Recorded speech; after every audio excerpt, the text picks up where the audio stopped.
Welcome to another video from Dr. Lock. What we have is just another cylinder on the bench. This one is unique because it's got D2 on it, so it's a restricted profile, and if you can see that broaching on it, it's got quite a bit of broaching on it, so your standard keys aren't definitely going to fit. With a standard profile there's a lot more room in the cylinder. See if I can show you that. That's a restricted one. Anyway, with a standard key you can tell by the shapes there's less grooves. On a restricted one there's grooves all over the place. So this is a restricted key profile. Some of these locks have a little bit extra security in them, some don't. Some they're just six pin in line with a lot of grooves on the broaching. This one is do not copy, all the usual sort of stuff. It's from a different company. Key goes in, turns. So what I thought I'd do is I'd pick it and just gut it. So grab a tension tool, grab a pick gun, that'll do. Nice majestic. And with tension tools, generally, from what I've seen, in Australia we generally use them down the bottom. Overseas they use them up the top. I guess that's because we're from the land down under. We do it differently. Really doesn't matter as long as it works for you.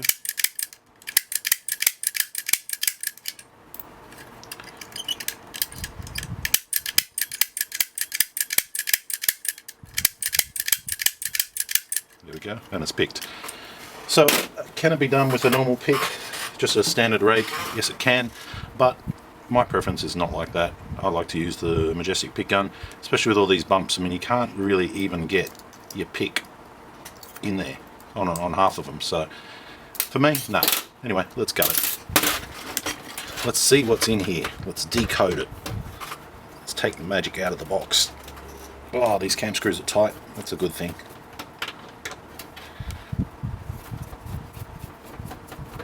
Okay, cam screws are off. Z cam off. Follower. Okay, let's see what we got. There's our key. First pin. First pin, to me that looks like a 3. I could be wrong. Let's pop a 3 in there and see.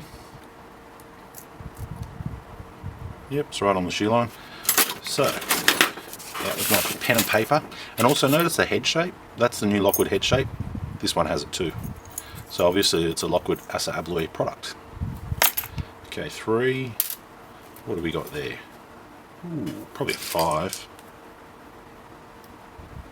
Yeah, 3, 5. 3, 5. They're using all one colour pins. Looks like a 1. Oop, 2. As we're with standard pins, for most locksmiths we all use coloured ones. Yep, that looks better. 4th chamber. Ooh, that's a B1. It's got to be a 9.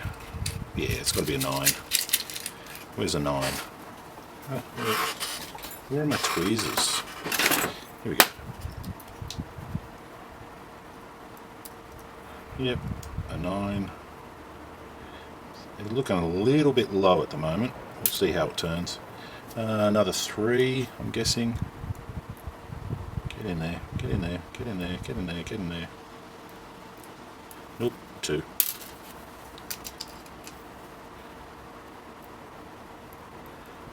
Where I will use... Oh no, definitely not. How do we go from that to that? Was it 4?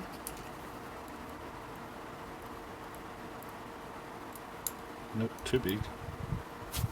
It's got to be a 3. Come here. Nope, got to be a 2.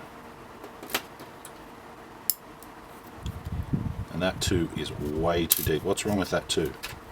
Ah, somebody's put a master pin. Ah, somebody's put master pins in with the bottom pins. Cool. Alright, definitely a 2. So we've got a 92. 92. And then last one is... Oh, that's another big one. Let's go for a 9 at the end. Nope, 8. Get that out of there, and 8. Okay, 8. So already with that combination I can see some interesting things. Let's put that back in the plug and see if it works. Yep, she works nice.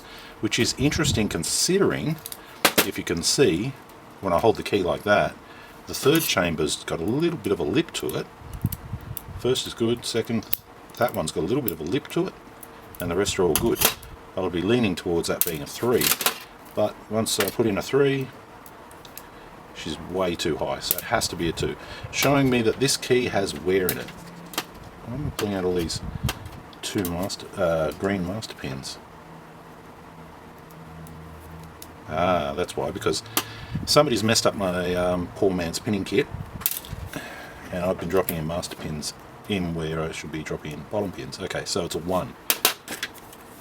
So 1, is that right? 1, 5, then we got a 1, and we got a 9, 2 and an 8. Okay, that looks good. Second chance. Yep, she's turning. Alright, so there we go. We have picked it, gutted it, decoded it. Now, when I look at the combination here, we have a 3 that's correct, we have a 5 that's correct, we have a 1 that's correct. Was it a 1? Yeah, it was a 1. Then we have a 9. Yeah, a 1 and a 9. That's definitely a 9. Yep, definitely a 9. So, that's incorrect. Then we have a 2, that's correct, and then we have an 8.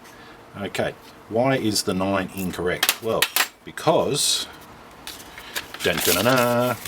we have the 7 away rule. So, if you have a 9 and a 1 together, what that means is the ramps